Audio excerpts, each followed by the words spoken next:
Hello, bowling fans. This is Dustin J. Marquis coming to you taped, as always, from the gem along the Colorado River, Fort Mojave, Arizona, here from Elite Pro Shop to bring you yet another fantastic edition of Bowling Evolved.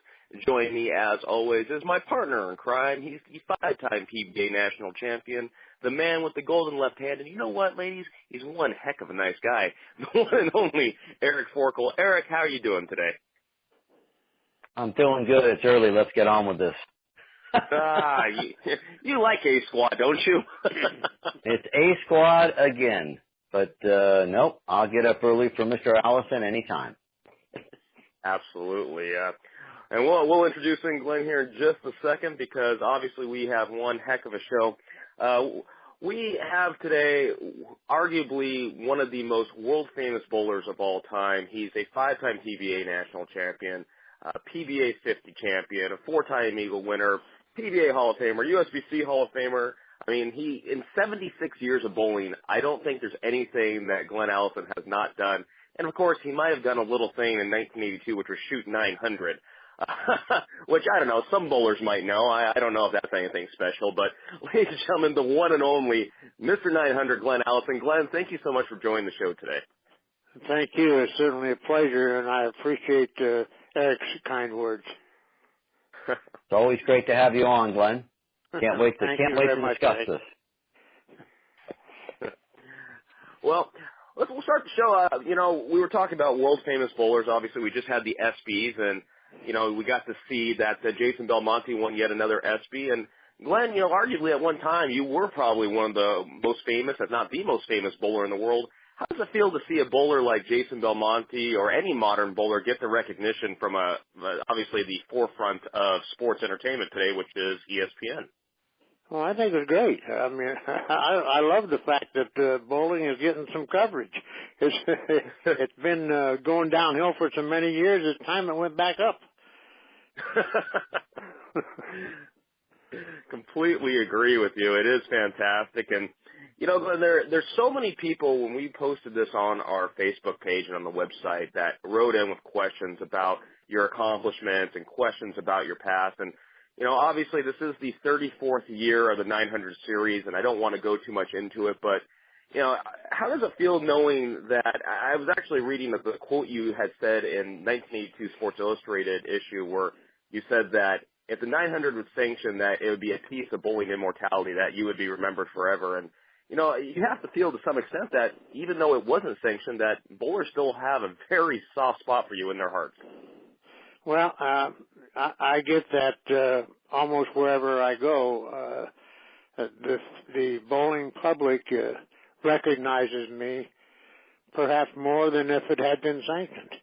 I really would love to still see that happen, but I don't believe it ever will. Not even after I'm gone, I don't believe it will happen. But the accomplishment was, God, it was unbelievable to me when it happened.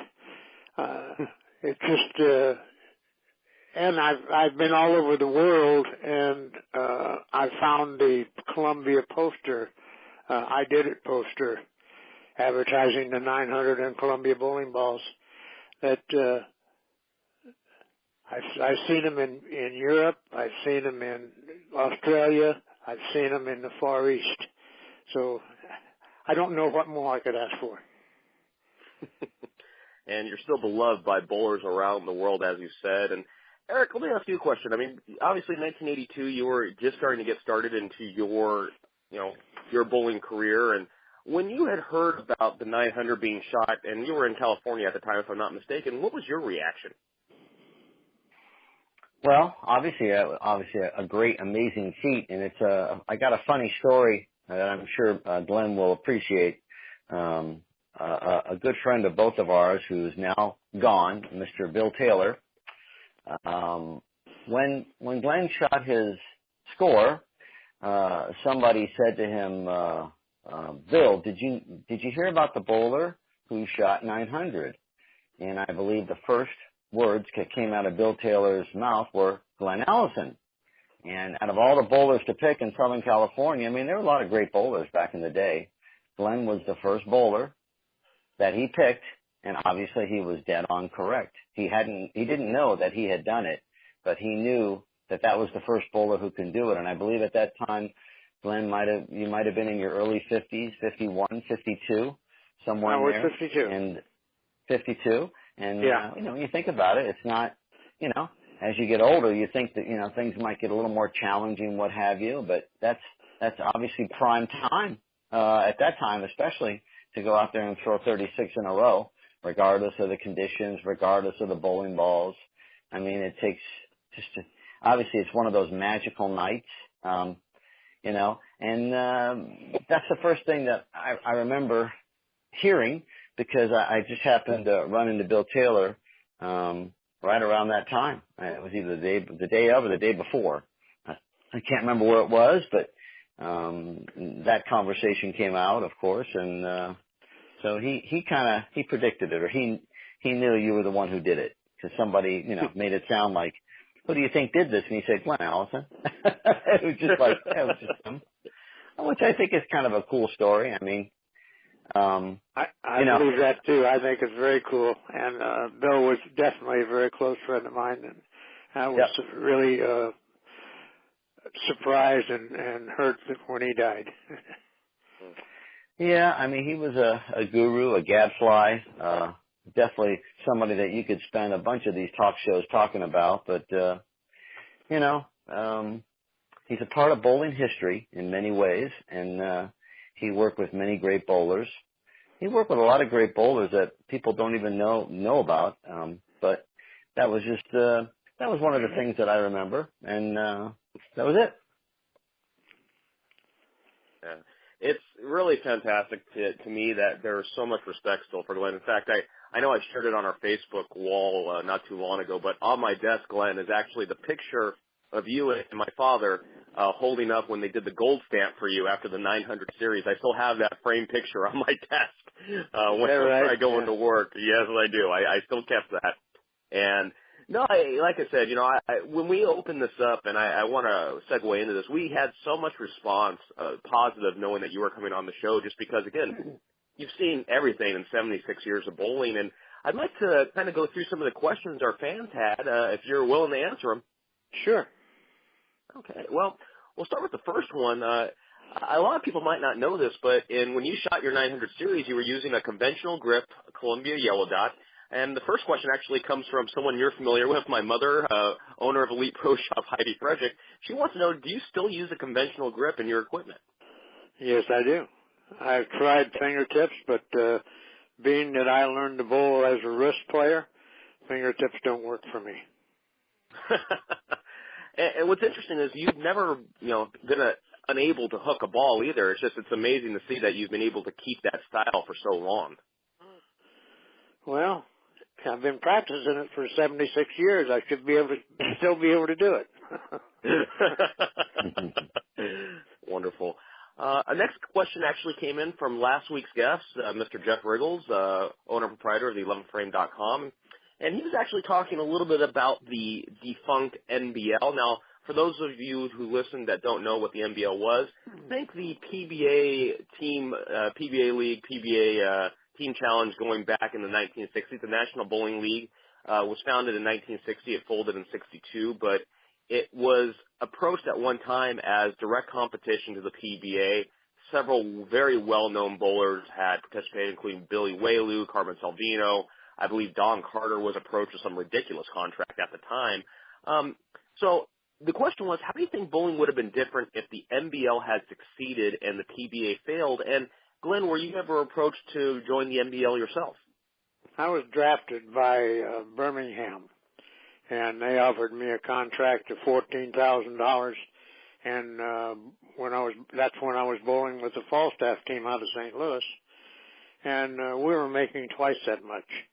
So I told them no thanks, but no thanks, and went back to doing my exhibitions for Brunswick and my exhibitions for Falstaff and bowling the PBA Tour. It was much more lucrative than what they were offering me. If the NBL had continued on, and they did. I know one of the biggest things that the NBL failed with was that they were not able to land a national TV contract. Do you think the NBL, if they did have the TV coverage, would have been more successful than the PBA? I don't know. They had head-and-head competition. It was basically head-and-head just like the PBA because that's what they did. They bowled one bowler against another in all of their matches, from what I understand. I never had the opportunity to watch one. So I don't know whether it would have been more successful or as successful as the PBA, and I don't believe it would have. Interesting. Too tough to get spectators in bowling to pay salaries. It seems to still be a problem, not only then, but today. I know that, although interestingly enough, at that time, there were a lot of other bowling shows that were on. I know of Bowling for Dollars, Make That Spare.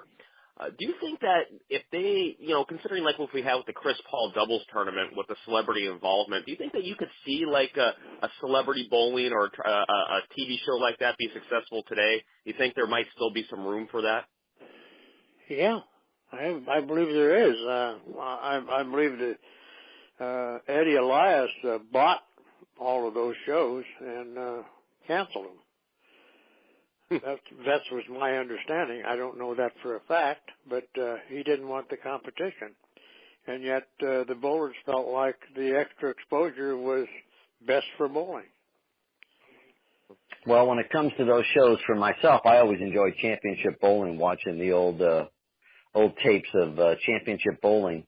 I thought that was a pretty intense show, and obviously it was, great bowlers from the past and the black and white, and watching the guys that I grew up watching on TV back in their early days.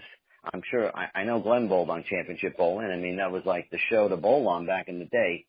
That was even to look at those shows nowadays is kind of cool just to see on the archives. It's just great to watch. I was very fortunate to have bowled on many of the shows and did quite well. I set some records of the standards of those days, and I won $9,000 on one series, which was that was in 1959. That was almost unheard of. Yeah, back then that's probably like 50 or 100,000 nowadays. So if you compare the money, it's that was living large. Well, I'll tell you what, I needed a car, and I went out and bought a brand new Pontiac Bonneville convertible loaded with everything for $3,300. There you go. So you think about it, Yeah, today it would be 33,000. Exactly. And then if they had championship, if you took the money from championship bowling nowadays, it more than likely be 50,000, 60,000 if everything was done right. But yeah. It's just funny because, like I said, you can sometimes people will put up video clips on Facebook or YouTube or whatever, and you can watch. I can watch guys like you or even Ron Winger. Guys I still see nowadays, and Winger's still a darn good bowler for especially at his age. He's terrific, and it's amazing how different they looked and how well they bowled back then. And obviously they're a lot younger.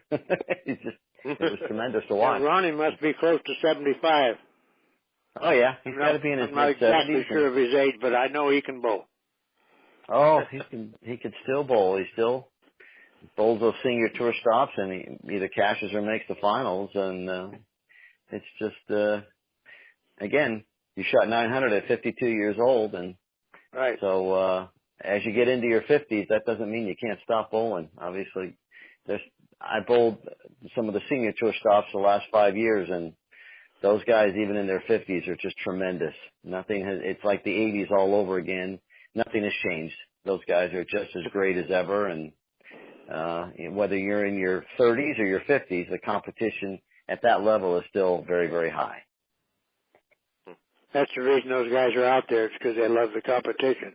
I know that I did. That's the reason I stayed there as long as I did. I made my last TV show when I was 69. Sure. So I was rather proud of that fact. But I learned something also a couple years before that when we bowled the Ladies and Legends tournament in Southern California, in San Diego area. That was the first time I had been bowled with the ladies or against them in quite some time, and didn't realize how good they were. But the women led the field from bowling with the seniors. The women were much, much stronger players than men were. Unbelievable for me to watch at that time. Well, and at that time, I think they still might have had television for the senior tour. It's like 15, 16 years ago, so they were able to put the seniors on TV in a fairly normal manner. Unfortunately, now that's not available. But it's a shame because today's senior tour, they got some unbelievable players, and they just don't have no place. They have nothing to showcase for it. That's kind of a shame. Pete Weber's unbelievable on that senior tour. Win 5 of 6 and finished second the other one. Yeah, he's having one of those years. Wow. Oh yeah.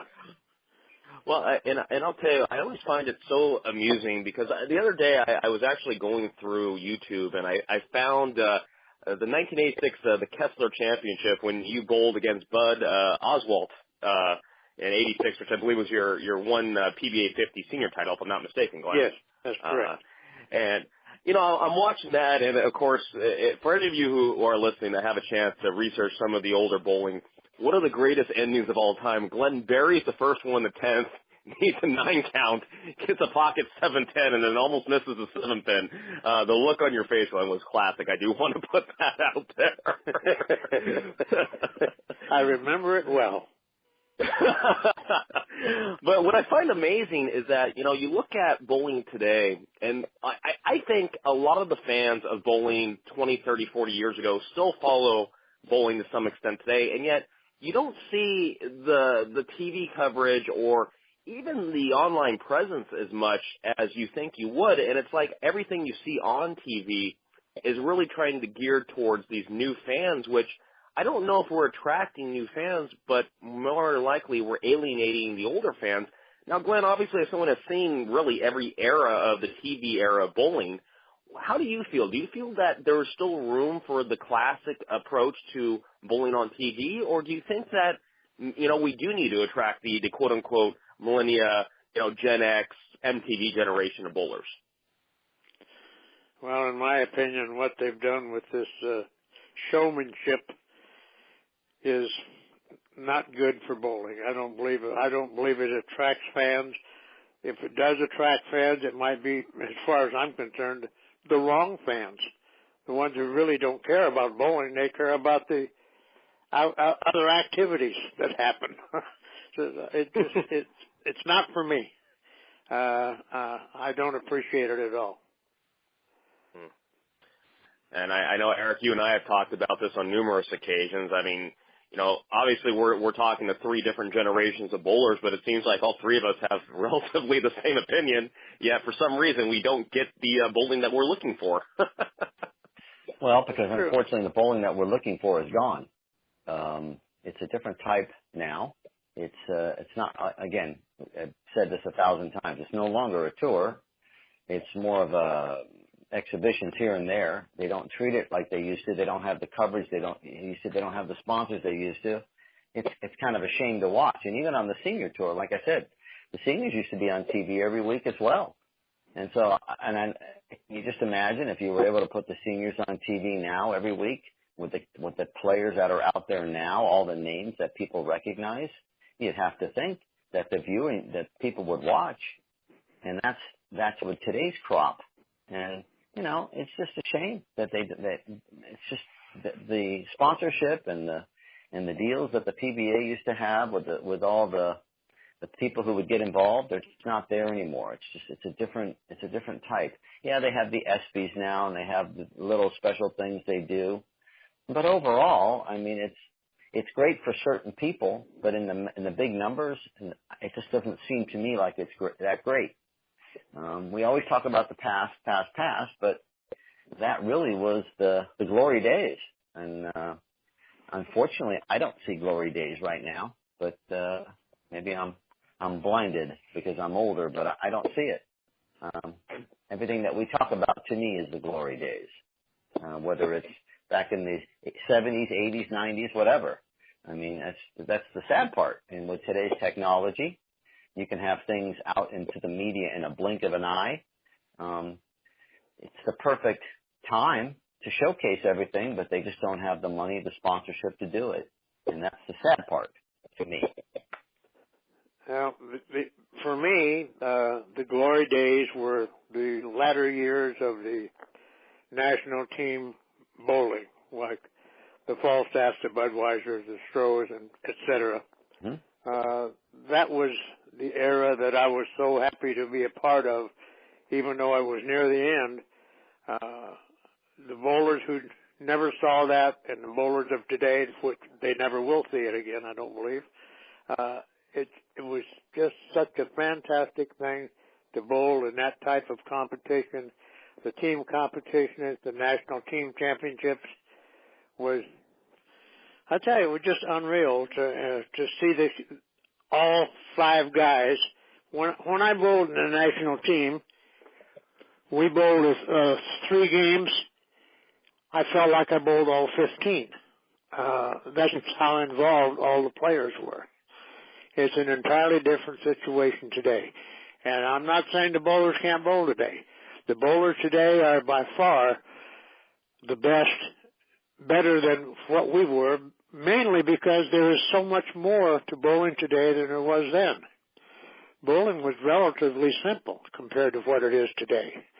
If you don't have knowledge of bowling balls and knowledge of different lane conditions, you're out to lunch. Yeah, very true. Well, and it's funny you mentioned that obviously the team bowling. That I can see why you would say those were the glory days, because it was a team. I had many conversations with Tom Kuros, another well-known bowling instructor. He used to talk about the back in those days, and of course my uncle Harry Grant. We used to talk about all those times back then, and when the PBA came along, they promoted singles bowling, and in a way you could say the PBA kind of had a hand in destroying team bowling, because if the PBA doesn't come along, team bowling might have continued in a different way. But the PBA promoted singles, and then all of a sudden the team bowling was not, to me, it looked like it was not as important. But when you had 5 guys on the team all pulling for each other, and it was really a team concept, just like in today's team sports, that's when it was. I can see why you would say that's the glory time, because that's what it's like in all the other team sports. But now bowling is far away from that for the most part now. They do the league they have now, but that's nothing like what you guys did back then.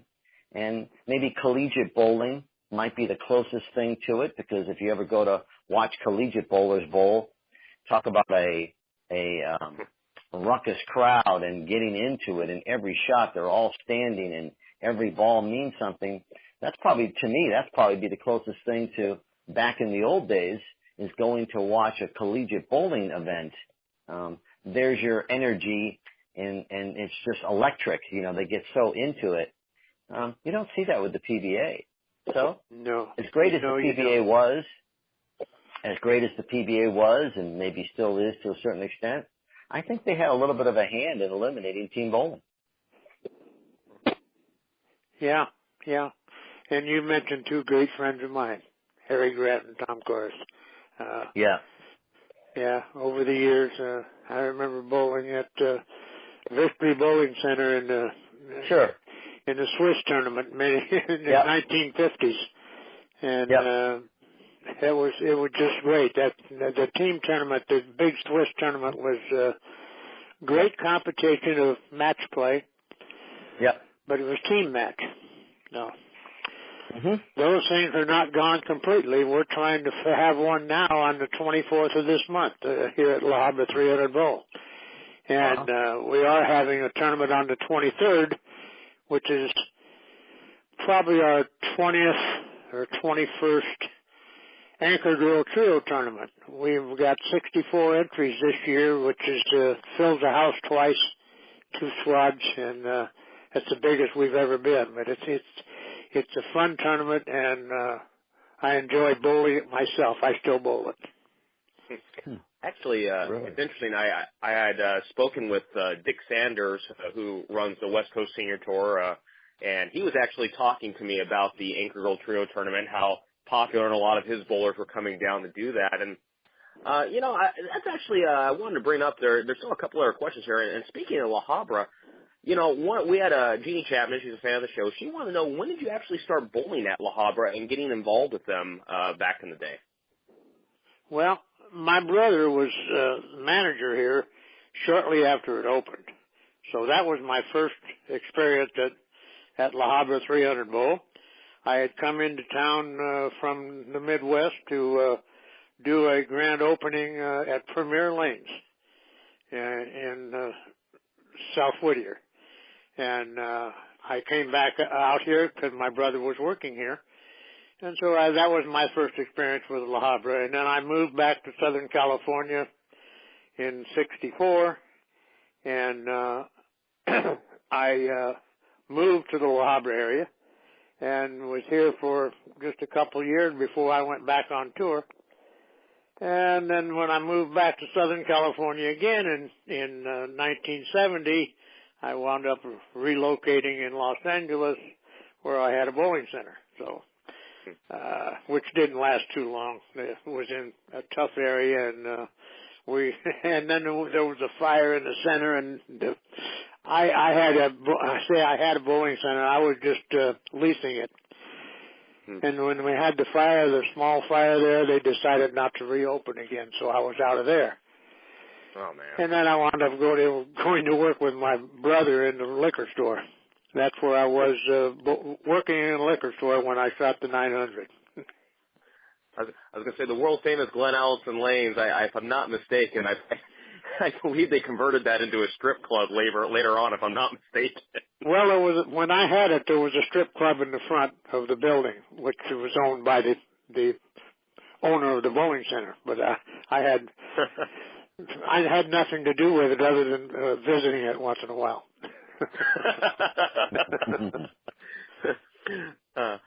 Now, the other question they had, did you ever bowl at San Gabriel Lanes? San Gabriel Lanes, I was a night manager there for 2 years, 1955 and 1956, and that's in 1956 is when I pulled stakes and moved to Chicago to bowl with the Pabst Blue Ribbon team. Interesting. Yeah, we bowled the San Gabriel Valley Classic League there. It's amazing, and obviously you were a member of both the Falstaff beer team, the Pabst Blue Ribbon team. You bowled with, I believe it was Dick Hoover, who you won the USBC Eagle with in doubles. That's right. Yeah. Very. Yeah. Another question that came in is that you hear some complaints today about opening up the teams, and we actually on our last week's show they were talking about the new rule changes in the USBC Open that if you're a national titleist under the age of 60 that you can't bowl with another PBA member on the team. Now, back in your day, did you hear many complaints about the best bowlers of the era coming together with no restrictions? Or was there a lot of chatter about that at the time? Well, we had restrictions. We were in the Classic division. Mm-hmm. I don't know whether you remember that, but that's where I won my 4 titles, was in the Classic division. It wasn't an open division. Actually, it was the open division, and the other was classified.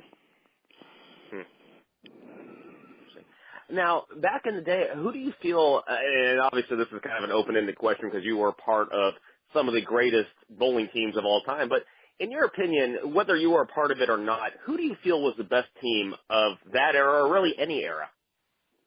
I believe the Budweiser were the best. We weren't far behind. We won 2 national team championships along with 2, actually Falstaff won 3 USBC team titles. When we won them, when the teams that I bowled on in 64 and 66, we set records, existing records at that time. the Classic Division bowled 6 games in team event. And that's, we bowled, the first year we won in 64, we shot 32-10 and 32-17. And then in 66, when we won it, we shot 31-79 and 33-57. The 33-57 was an all-time high at that time. We beat the existing record by over 100 pins. It's amazing to hear some of the bowlers that participate on the teams, and I don't know. I would love to see. I don't know if the PBAs, they probably have. I would love to see an all-decade team from each decade with the greatest bowlers of the era.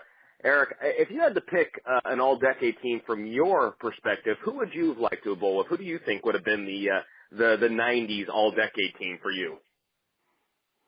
Wow. The 90s. Well, I guess you'd have to put a guy by the name of Walter Ray Williams.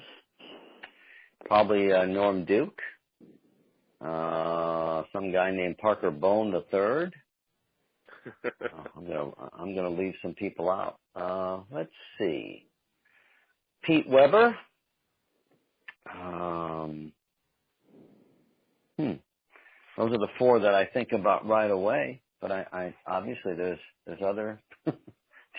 Well, you have to be number 5. You got a bowl on the team. You know that. So. Well, yeah, I'd be the guy probably getting the water for them, or maybe carry their bowling balls.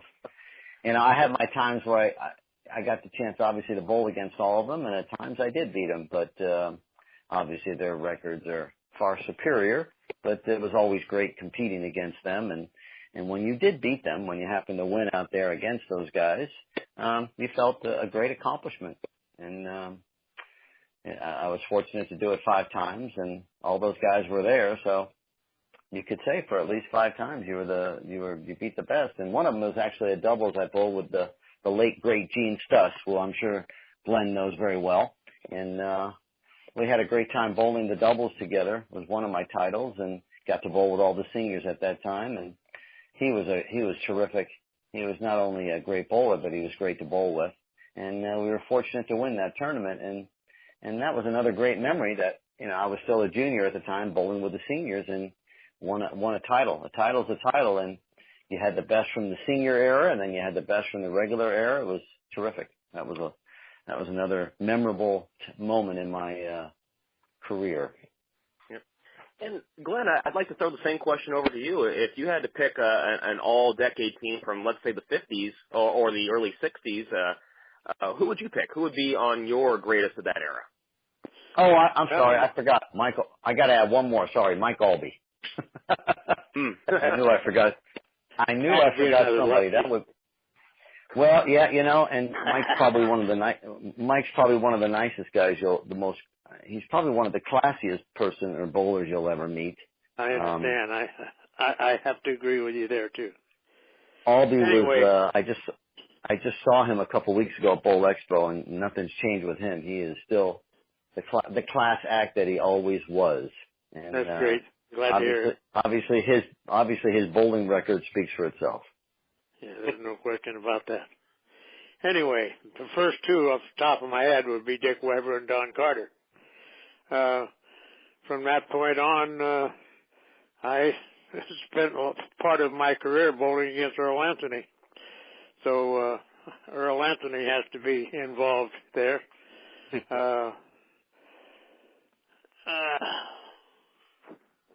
I'll probably have to go down the list a little bit from the time that I was bowling. Harry Smith was really tough. The great Smitty. And maybe Ed Lubanski. Ed, if I'm not mistaken, going back to the NBL, I think he shot 300 in the NBL, one of the only ones that did it. He might have. He shot back-to-back 300s on a TV show in Florida. One of his opponents in that show was Billy Whalen. I say one of them. It was Scotch doubles. that they were bowling, and if the man got a strike, he kept bowling. He got 200-300. I guess he was confident in his line, but I guess so. well, Glenn, that's going to take us towards the end of the show. I do want to say thank you very much for coming on, and of course, all of our fans that wrote in. If we didn't get to your question, I do apologize. Perhaps we can have Glenn on in the future. And Glenn, before we let you go, do you have any words of wisdom, anything you'd like to say to our audience about your career or about bowling in general? Yeah, keep doing it. I love it still. I love hearing that. And Glenn, I just want to say, obviously we've known each other for a long time. You've known my family for years, and it's really an honor to have you on the show, and I'd love to have you back on in the future. Thank you. I'd more than welcome it. Well, ladies and gentlemen, that is going to take us into the end of the show. Eric, we've got another one in the books. Man, we're 3 weeks in a row here. Wow, what a roll! I like it. Nice. Like I said, we keep bringing in some great topics, great individuals, and Hall of Famers, and they make you look good. Yes, they do. Yeah. Glenn Allison makes everyone look good. That's all I can say. But, ladies and gentlemen, kind words. Oh, absolutely. Ladies and gentlemen, thank you again for listening. I do want to address one last thing before we let you go. December 4th, mark your calendars down. Bowling Evolved will be putting on another tournament, our first tournament since the Laughlin Cup.